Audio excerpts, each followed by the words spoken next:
Bom dia, amados. Hoje é dia 10 de outubro do ano da graça de 2025.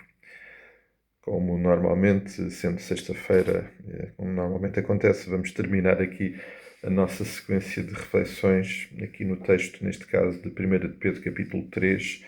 E nesta fase da carta, o Senhor Jesus, através do apóstolo Pedro, está-nos a chamar a atenção para uma realidade que é natural na vida do cristão, que é o sofrimento. E um sofrimento em particular, o sofrimento resultado de sermos cristãos, de sermos novas criaturas em Cristo, de sermos cidadãos deste reino. E o que o Senhor Jesus nos está a dizer, bom, isso vai acontecer, mas se acontecer, primeiro temos que perceber que é normal e, não sendo desejável sofrer, é um bom sinal. Por outro lado, o Senhor Jesus espera de nós uma resposta, e a resposta nós lembrávamos ontem no versículo 15, que é, bom, quando sofremos, então vamos santificar mais em nós aquele que é a razão do nosso sofrimento, que é Jesus. Santificai a Cristo como Senhor, ou seja, que Ele seja ainda mais Senhor do que aquilo que Ele era quando nós chegámos a uma situação de sofrer por causa dele. Um, e, e isso é interessante, lembrávamos isso no domingo. É interessante porque o Senhor Jesus está a usar Pedro para falar connosco, e Pedro teve nesta matéria uma experiência muito intensa. Ele sofreu literalmente na carne, no seu corpo, as consequências de ser um filho, um seguidor de Cristo, um filho de Deus. Logo ali no início do livro de Atos, no início da vida da Igreja, vemos isso muito claro.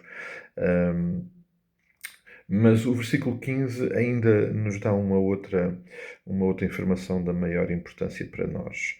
É que, muito provavelmente, amados, ou com toda a certeza, quando nós sofrermos por causa de sermos cristãos, uh, pessoas vão nos questionar. Porquê é que vocês fazem isso? Porquê é que estás a fazer isso? Não é preferível deixares a tua fé para trás e assim evitar sofrimento? É provável. E creio que com toda a certeza irá acontecer isso. E notem, sofrer por causa da nossa identidade em Cristo não passa necessariamente por sermos presos ou maltratados fisicamente. Não, nós, nesta realidade, numa realidade relativamente tranquila, em que não somos violentamente perseguidos, nós sofremos por causa do nosso amor a Cristo.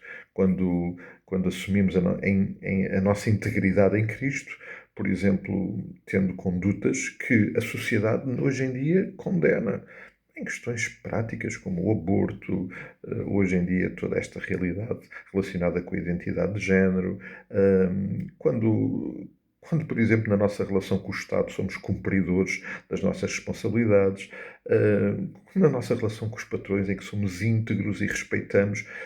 Tudo isto são lugares onde naturalmente vamos ser questionados. Nas escolas, quando não vamos com o grupo, não entramos em práticas e em ideias que os colegas hoje normalmente assumem, por exemplo, na área da sexualidade, bom, vamos sofrer.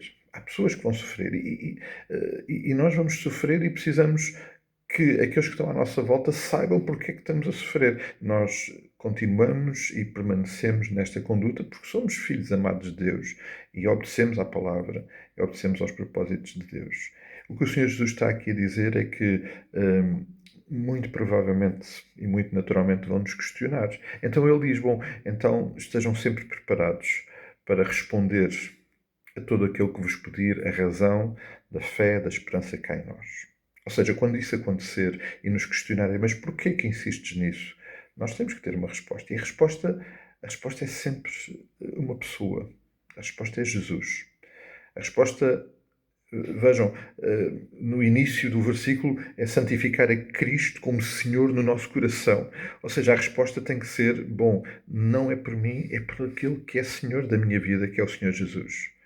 E, e a verdade é que, ao longo da carta, nós temos sido chamados a atenção para isso.